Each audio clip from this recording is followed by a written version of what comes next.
प्रधानमंत्री नरेंद्र मोदी ने ऐलान किया था कि इस बार जीएसटी रिफॉर्म के तौर पर एक बड़ा तोहफा दीपावली से पहले लोगों को मिलने जा रहा है।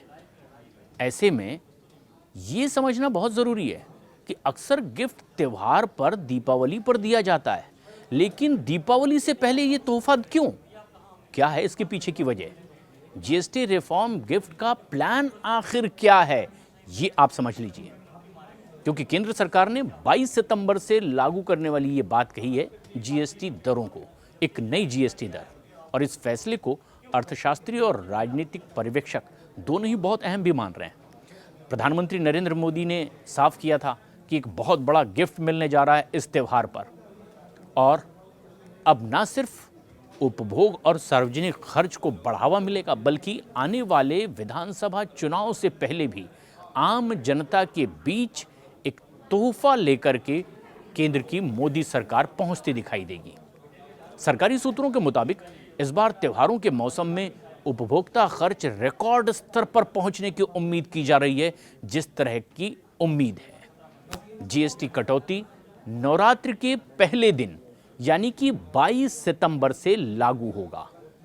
ये तारीख बहुत अहम है क्योंकि भारत के इस बहुत ही पारंपरिक और बड़े त्यौहार की शुरुआत का ये पहला दिन है। मां दुर्गा की पूजा और इस नवरात्र के पहले दिन ही ये जीएसटी रिफॉर्म लागू होगा, यानी जीएसटी में कटौती, लोगों में उत्साह, और इसे ही प्रधानमंत्री नरेंद्र मोदी ने इस त्यौहार का तोहफा माना। लेकिन सवाल वही कि त्यौहार पर गिफ्ट देने का अगर ऐलान पीएम की ओर से किया गया था तो ये दीपावली के आसपास हो सकता था। अगर ये रिफॉर्म ही है, फिर ये दीपावली से इतने पहले क्यों? इसकी एक बड़ी योजना और प्लानिंग भी है। 22 सितंबर से ये रिफॉर्म लागू होगा, जो दीपावली से, क्योंकि दीपावली है 20 अक्टूबर को, तो इससे तकरीबन एक महीने पहले ही ये नई दरें लागू होगी जीएसटी की।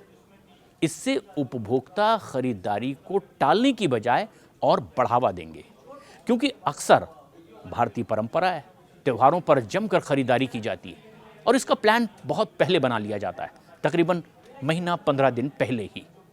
अगर ऐसे में जीएसटी दरों को लेकर के सरकार बहुत पहले ऐलान करती है, तो जो शख्स इस बार त्यौहार में कुछ हाथ खींचकर खर्च करने का प्लान कर रहा था, अब वो थोड़ा उत्साहित होगा और एक महीना पहले ही वो खरीदारी के लिए बाजार में जाता दिखाई देगा। तो एक लंबा वक्त भी मिलेगा उस प्लानिंग को एक बार रिव्यू करने के लिए, और खर्च करने के लिए उसका मनोबल बढ़ता दिखाई देगा। यानी दीपावली से तकरीबन एक महीना पहले ही तैयारी सरकार भी करना चाहती है कि लोग अब अपने मनस्थिति में भी बदलाव लाएं, खर्च करने के लिए तैयार हो जाएं। तो जहां जनता उत्साह से त्यौहार की खरीदारी करे, वहीं सरकार इसमें मदद करने के लिए जीएसटी रिफॉर्म लेकर के आई, ताकि घटी दरों पर लोग ज़्यादा चीज़ें खरीद सकें। अर्थव्यवस्था तो अच्छी होगी ही, और बाजार की रौनक भी एक बार फिर तेज़ी से बढ़ती दिखाई देगी, क्योंकि बजट में नए टैक्स सिस्टम के तहत दी गई इनकम टैक्स राहत के बाद इस सरकार की तरफ से आम जनता के लिए इस साल ये दूसरा तोहफा है, जिस तरह की केंद्र सरकार की ओर से ऐलान किया गया था। क्योंकि बहुत जल्द विधानसभा के चुनाव भी हैं। बिहार विधानसभा, पश्चिम बंगाल, असम, केरल और तमिलनाडु में विधानसभा चुनाव होने वाले हैं, और इस कदम को अब प्रचार से पहले अभियानों में जोड़ने की भी पूरी गुंजाइश बनेगी। और इस बात पर भी जोर दिया जाएगा कि मोदी सरकार ने आम जनता की जेब पर ज़्यादा बोझ पड़ रहा था, उसे कम किया है और पैसे बचत के लिए ज़्यादा छोड़े हैं। उनकी अब बाइंग पावर भी बढ़ी है।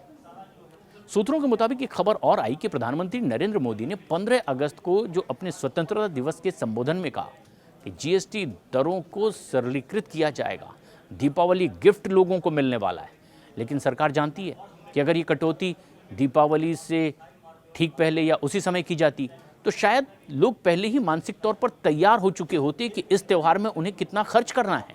लेकिन अगर ये बहुत पहले, तकरीबन एक महीना पहले लागू कर दी जाएगी, तो लोग अपनी योजना में बदलाव कर लेंगे, क्योंकि पहले खरीदार अपनी खरीदी को टालने की भी कोशिश कर सकता था बढ़ी हुई दरों की वजह से, लेकिन अब उसे एक लंबा समय मिलेगा और इसीलिए इस रिफॉर्म को दीपावली से काफ़ी पहले लागू किया जा रहा है ताकि लोग प्रेरित हों, बाजार में रौनक और बढ़े और इससे अर्थव्यवस्था की रफ्तार और ज़्यादा तेज़ हो जाए। नई दरों के तहत रोज़मर्रा की ज़रूरत के सामान, ज़्यादातर वस्तुएं ऐसी है जो डेली नीड्स की हैं, जिनके टैक्स में ज़बरदस्त कटौती की गई है, जीएसटी दरें घटा दी गई है। और अक्सर ये जो बड़ी दरों पर थी, ये चीज़ें या तो 5% पर या 0% पर आ चुकी हैं।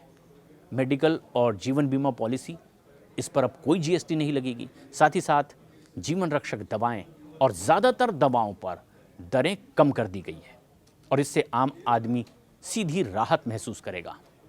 देश की वित्त मंत्री निर्मला सीतारमण ने ही इस बात को साफ कर दिया और ऐसे में उन्होंने विरोधी पार्टियों पर निशाना भी साधा।